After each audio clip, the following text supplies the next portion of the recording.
大家好，在少睡不困又健康的睡眠方法的视频里，我们学习了南老师说的把握子午时睡眠和达到水火既济的重要性。那个子时指的是一天时间上的子时，一年的子时，生命的子时，生理的子时，活子时是什么呢？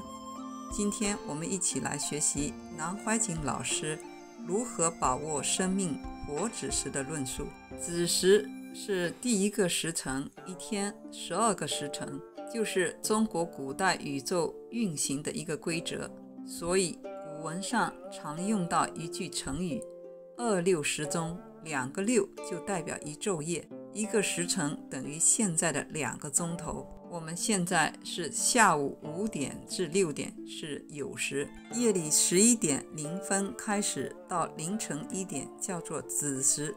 我们古代一天的开始就是子时。我们常问人，你多少岁呀？属老鼠还是属狗啊？这一套现在全世界流行了，连问外国人也是如此。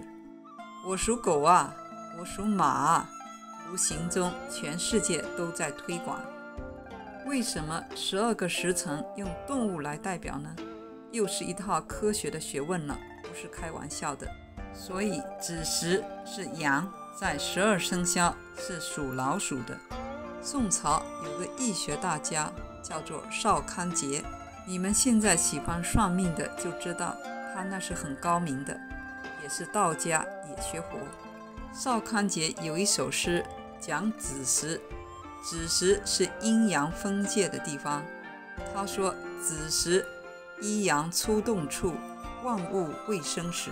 所以你们学活学道打坐，修到一念不生，阳气来了，就是一阳出动处，万物未生时。一年之中的冬至就属于子月。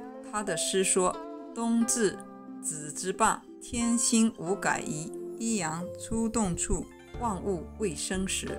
冬至子之傍，拿一年来讲，冬至那一天是回转来开始生长。我们冬至时，过去大家吃汤圆了，过冬至农村人很重视，因为阳气正要开始。冬至子之傍，天心无改移，这是本体论不动，一阳出动处，万物未生时。学针灸的有个子午流注的方法，大家学医的应该知道。子午流注就讲天地之间固定的一个运动，活的子时是把天地运行的法则用在你身体上来。所以人老了，阳气用完了，可以使它重生起来，这是中国修长生不老、补充生命的一种方法。上次提到77 49岁，女性的更年期，大家注意，这是更年期哦，不是更命期哦，你的命还是活着的。当年龄时间转变时，道家产生了一套修养方法，配合了佛家的，如果真正地加以实行，则不管男性女性都可以返老还童，可以不止活100岁，几千岁也可能，据说是如此。这是自己重新培养起来的，不靠外力，但也有药可用。不过这不是普通的药物，这套理论在《黄帝内经》里只提了现象，所以读《黄帝内经》如果没有融会贯通，实在不愿意读下去，不晓得讲些什么。如果你懂得了以后，才晓得里头包含了生命的科学，学问之大难以言喻。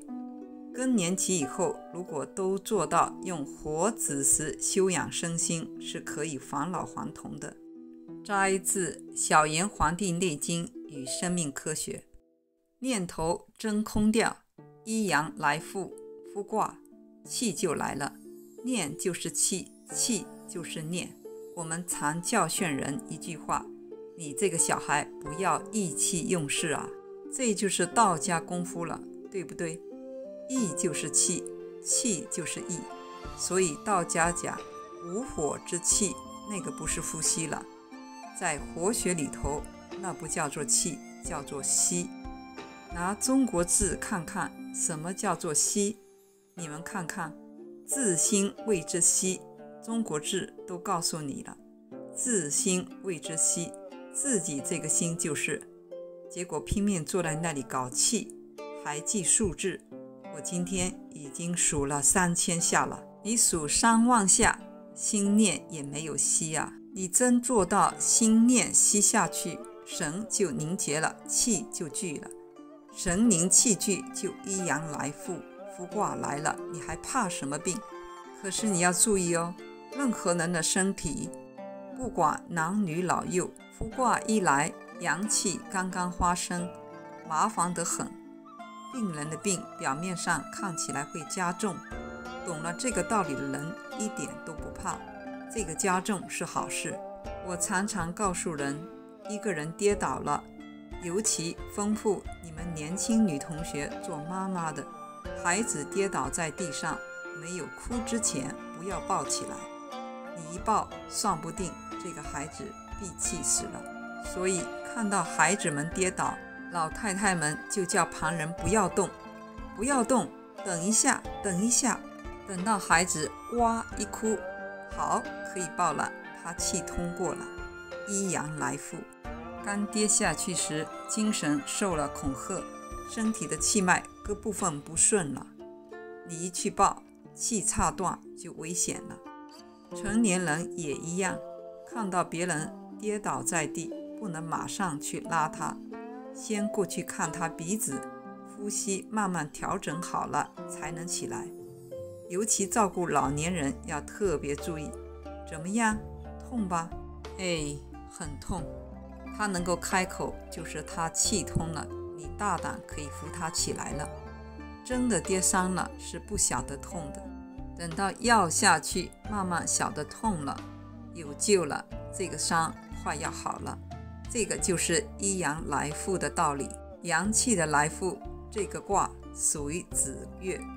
再一次我说参同气，这就是今天我跟大家分享的南老师有关如何把握生命的活子时的部分论述，主要是讲一年的子时，修行的活子时是什么时候。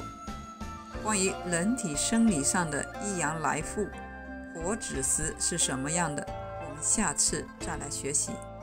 特别提醒一下，今年的冬至是12月21日。